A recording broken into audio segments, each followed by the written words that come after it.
ਵੇਲੇ ਅਸੀਂ ਅੱਲਾ ਦੇ ਵਲੀਆਂ ਨੂੰ ਮੰਨਨੇ ਆ, ਅੱਲਾ ਦੇ ਵਲੀਆਂ ਦੀ ਇੱਜ਼ਤ ਇਤਰਾਮ ਕਰਨੇ ਆ। ਜਿਵੇਂ ਸਾਡੇ ਪਾਕਿਸਤਾਨ ਵਿੱਚ ਕਾਰੋਬਾਰ ਹੋ ਗਿਆ ਨਾ, ਇਹ ਨਾ ਅੱਲਾ ਦੇ ਵਲੀਆਂ ਦਾ ਕੰਮ ਹੈ, ਨਾ ਪੀਰਾਂ ਦਾ ਫਕੀਰਾਂ ਦਾ, ਇਹ ਸਿਰਫ ਉਹਨਾਂ ਦਾ ਕਾਰੋਬਾਰ ਹੈ ਜਿਨ੍ਹਾਂ ਨੇ ਸਿਰਫ ਨਾ ਇਹ ਕਾਰੋਬਾਰ ਬਣਾ ਲੈਣਾ। ਬਹੁਤ ਮਿਹਰਬਾਨੀ ਮੇਰੇ ਵੀਰੋ।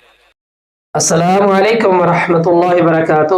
بسم اللہ الرحمن الرحیم۔ قل هو اللہ احد اللہ الصمد لم یلد ولم یولد ولم یکن له کفوا احد۔ معزز سامعین، آپ نے یہ ایک ویڈیو تو سماعت فرمائی ہے۔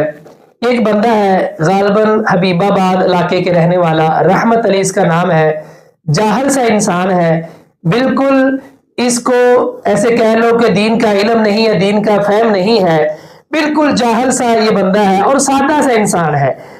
تو اب دیکھنے میں آ رہا ہے کہ اہل حدیثوں کی جماعت، بڑے بڑے علماء، نامور خطباء، ان کے ساتھ اس کو بٹھایا جا رہا ہے، سیلفی لی جا رہی ہے، جفیاں ڈالی جا رہی ہیں، اسٹیج پر اس کو چیف گیسٹ کے طور پر اسٹیج پر اسے بلایا جا رہا ہے، مہمان خصوصی بلا کر بلایا جا رہا ہے اور اس کو تقریر اس سے کروائی جا رہی ہے جسے کچھ بھی نہیں آتا، جو مثالیں کیا دے رہا ہے، کھوتے گھوڑے کی مثالیں دے رہا ہے۔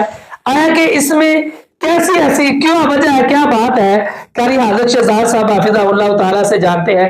جی قاری صاحب، آپ یہ رحمت علی کے بارے میں جانتے ہوں گے، اس نے ٹک ٹاک، فیس بک، یوٹیوب پہ اننی مچائی ہوئی ہے، تو اس کو اتنی عزت جو مل رہی ہے، جو اتنی عزت دے رہے ہیں، اس کے پیچھے وجہ کیا ہے؟ کون سی ریزن ہے اس کے پیچھے؟ دیکھیں جی، اس کے پیچھے جو ریزن ہے نا وہ یہ ہے، وَتُعِزُّ مَن تَشَاءُ وَتُذِلُّ مَن تَشَاءُ بِيَدِكَ الْخَيْرُ إِنَّكَ عَلَى كُلِّ شَيْءٍ قَدِيرٌ۔ اللہ رب العزت کے ہاتھ میں عزتوں کے خزانے ہیں۔ اب آپ نے ساری باتیں ٹھیک کی ہیں کہ بالکل وہ ان پڑھ ہے، وہ دین کا اس نے کوئی کورس نہیں کیا، کوئی اس کو نہیں آتا دین کا علم، لیکن یہ ساری عزتیں، یہ سارا پروٹوکول، یہ ساری محبتیں یہ اہل حدیث جماعت جو اسے دے رہی ہے، وہ کس وجہ سے دے رہی ہے؟ وہ توحید بیان کرنے کی وجہ سے۔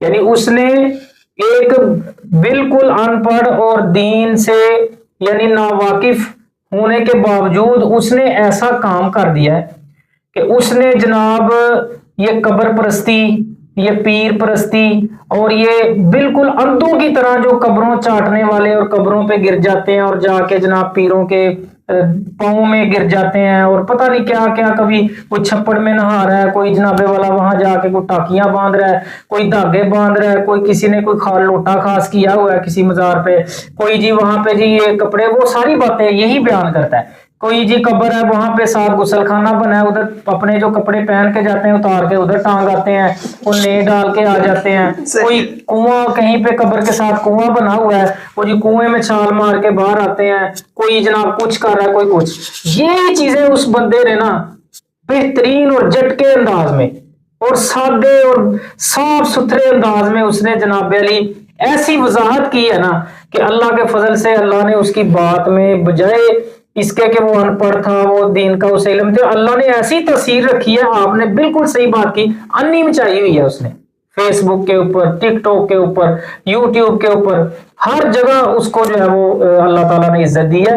یہ ساری عزتیں جو ہے نا یہ پروٹوکول، یہ توحید کی وجہ سے ہے۔ اور ہم اللہ کے فضل سے، حالانکہ قاری صاحب یہ بندہ بیسیکلی جو ہے نا وہ بریلوی جماعت سے تعلق رکھتا ہے، ٹھیک ہے، لیکن اس کے باوجود اللہ نے اس کے دماغ میں ایسی سمجھ ڈالی توحید کی کہ اس بندے نے جو ہے نا وہ پرخچے اڑا دیے یہ قبر پرستی کے اور یہ پیر پرستی کے۔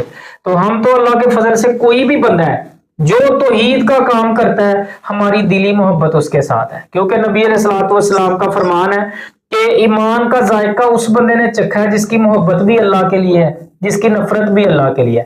تو ہم اس سے محبت اللہ کے لیے کر رہے ہیں کہ اس نے اللہ کے ساتھ لوگوں کو جوڑنے کا ایک قلم اٹھایا ہے اور لوگوں کو حقیقت بتائی ہے کہ لوگوں یہ ساری جہالت ہے، یہ جو ہے نا وہ پیر پرستی، یہ قبر پرستی، یہ سب غلط ہے۔ مسجدیں ویران ہیں، قبریں جہاں بھی کہیں ویران ہے، جنگل میں بھی بن جائے وہاں میں بھی میلے لگ جاتے ہیں، لیکن مسجدیں ویران ہیں۔ یہ چیزیں اس کا بنیادی جو ہے نا وہ مقصد ہے۔ یعنی اس نے یہ جو کاروبار کر رہے ہیں، اس نے ظاہر کیا ہے یہ بہت بڑا کاروبار ہے۔